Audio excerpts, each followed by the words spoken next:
right? And so doing essentially selfish psychotherapy, empowering psychotherapy with an addict or an alcoholic is a little like walking up to a fire with a can of lighter fluid, right?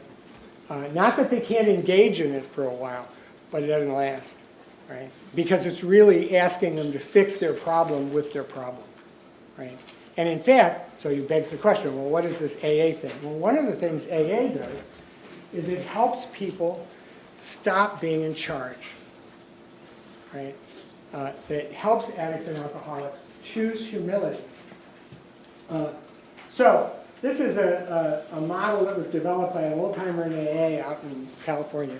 And he basically just says, instead of focusing on that side with all the poo, you focus on this empty side, and this bucket is full of sand, and the sand is actions.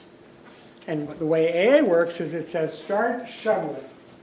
Start doing positive actions of recovery, right, on this side. And these positive actions are, when I say counterintuitive, I'm not kidding. AA's form of recovery is counterintuitive. First and foremost, go to these AA meetings. Go to this group of losers in this church basement, right?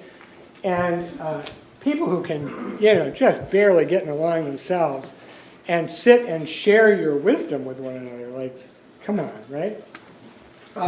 And read this big book, this book from 1935 or 1939, I guess, full of old Damon Runyon-esque language and this crazy old book, right?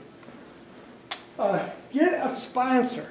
A sponsor is a mentor who very likely can barely run his own life, and then ask him to basically give you daily advice on how to run yours.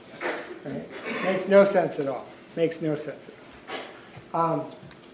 Participate in AA service work. Go make coffee, put chairs away, do these, one of my favorite things to see people do is new people will come into AA and they'll say, I hear I'm supposed to do some kind of service, what do you want me to do? And they say, why don't you stand at the door and greet people and welcome them to AA?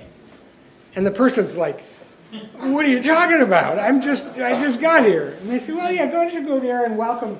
And of course, it's a wonderful thing to do, and it takes them out of themselves, and they get to know all sorts of people. It's a great thing. But do service work. Get a home group, a group of people who know if you're not there. Right? If you don't show up for a couple of weeks, somebody gives you a call and says, are you okay? Right?